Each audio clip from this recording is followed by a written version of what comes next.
Greetings, precious viewers, and welcome to Animal World, our co-inhabitants. Today's program features an interview with vegan telepathic animal communicator, therapist and equine specialist Holly Davis of Wales, United Kingdom. The talented Miss Davis is also a columnist for such British publications as Equi Ads Magazine, Pause for Rescue Magazine, Vision Magazine and Natural Horsemanship Magazine. She is currently writing her own book about horses that is entitled When Worlds Collide, Why the Horses Came.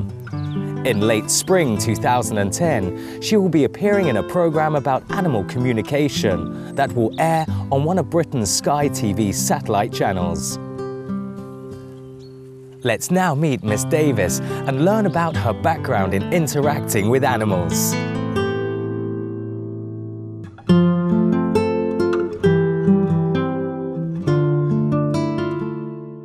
I first got interested in animal communication about 10 or 11 years ago.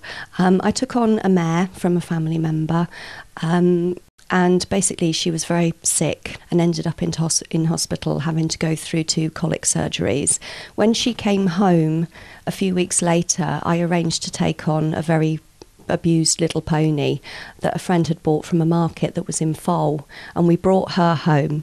And then a few weeks later we had the dentist out to both of them, and what happened then was obviously he tried to treat the little pony that was very abused, and she was very, very frightened, and he told me about an animal communicator called Julie Dicker.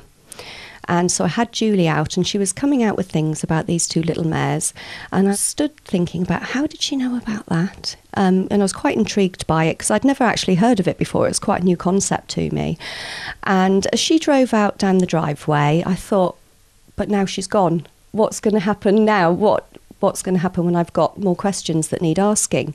And I thought, this is actually something that I need to do for myself. I bought some books and sat and read about it, and then one day it just basically happened. I was down with the horses, and I think by that time I had about 3 of them, and there was obviously something that they were aware of because they came and stood in a semicircle around me, just facing me. And I don't know how I knew, but I was aware that they could hear me, although I wasn't by then hearing them.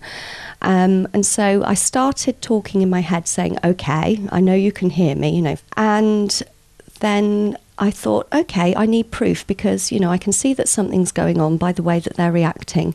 So I stood next to my first mare and I said, I'm going to take a step forward, and when I take a step forward, I would like you to do the same.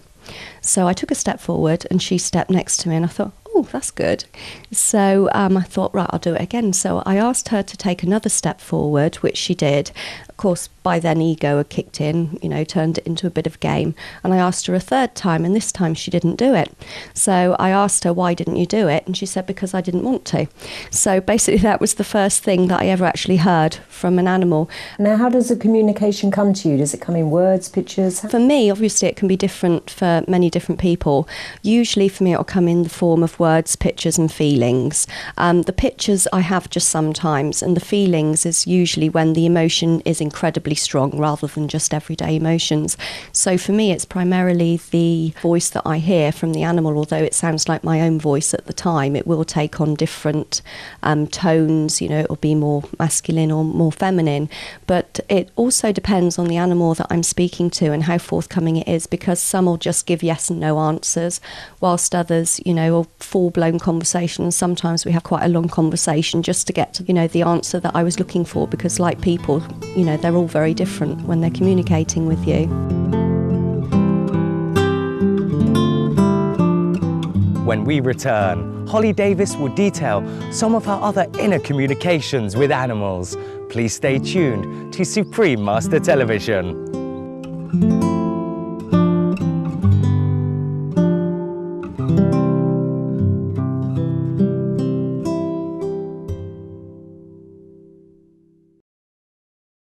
Welcome back to Animal World, our co-inhabitants, here on Supreme Master Television, as we resume our interview with vegan telepathic animal communicator, therapist and equine specialist Holly Davis from the UK.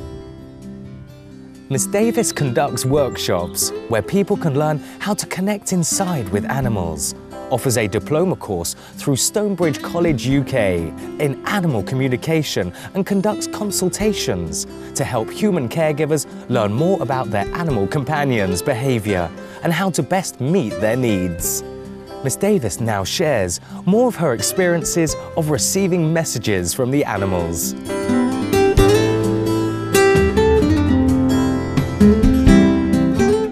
There's several stories of how animals have communicated.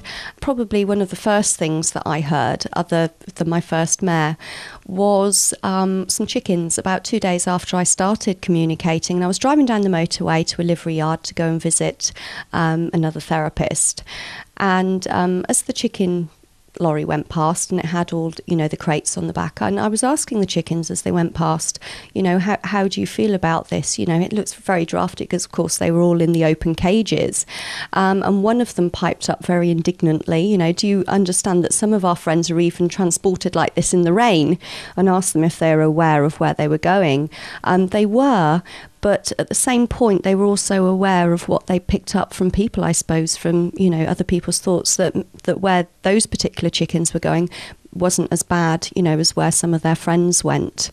So I was quite surprised by that, because although it was so awful for them what was coming, there also didn't seem to be any hatred involved. It was all sort of still that compassion for people, even though they knew where they were going. But I think one of the biggest stories for me personally, and one that really changed my life, it actually turned into a beautiful experience, was the death of my first horse.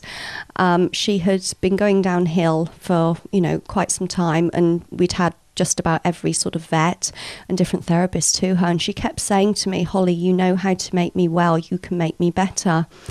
And for months and months I tried. She was only about 15, so I thought there's got to be an answer here that I'm missing. And I had an osteopath friend out to her who hadn't seen her for about 18 months, and he just looked at her and he said, "Holly, she looks old."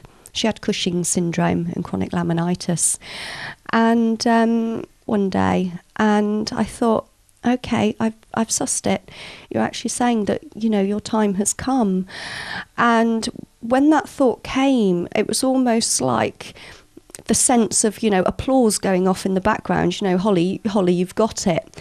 And at that moment, I just thought, but I can't lose her. What about me? And I went into the house and I led on my bed and I cried and screamed. I was absolutely hysterical. And I was aware, of how I was behaving, kicking and screaming like a child, led on my bed. And then I heard a voice loud and clear, "Holly, stop it. It's your ego making you do that." And I thought, okay, Holly, wake up. This is about her, not you. And I went out into the field and spent a few hours with her.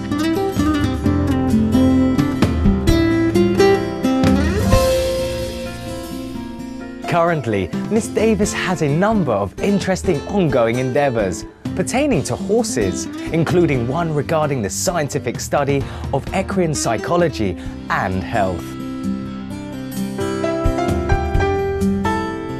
Another project that is being set up at the moment is called Equine Science.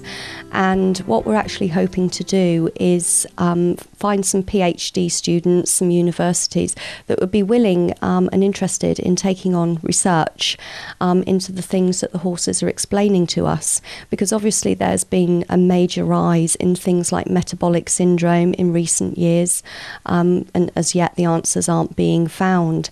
And the horses have explained some things to me with regards to this, but it's very hard when you haven't got enough knowledge into areas such as nuclear physics and these types of things to actually be able to work those things out for yourself. The Equine Science site will also be looking into things like, are some horses extrasensory perceptive? And does this mean that these horses being extrasensory perceptive, does that mean that why they can work so well as therapy horses because of the extra senses that they're using during that? And actually, is this a normal trait of horses? Is this a normal mind state that a lot of horses now have no longer, or are no longer able to use because of domestication, the way in which we've treated them, which has caused them to a certain degree to shut down? We'll also be looking at questions such as, do horses use the Earth's natural energy grid? Do they use the stars to navigate? And just basically looking into all these different areas that horses have been explaining to me to see if we can't actually back up some of their information in order to, you know, show people just what they really are.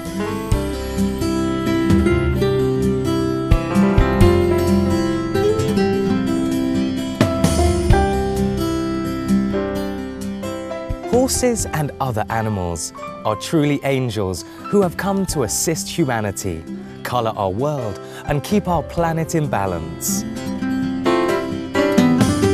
Tomorrow on part 2 of our programme, we'll learn more from the vibrant Holly Davis about the intelligence of animals and their ability to choose their own medicine for self-healing. For more details on Holly Davis, please visit www.hollydavis.co.uk. Treasured viewers, thank you for joining us today on Animal World, our co-inhabitants. Up next is enlightening entertainment after noteworthy news. May you make a new animal friend today.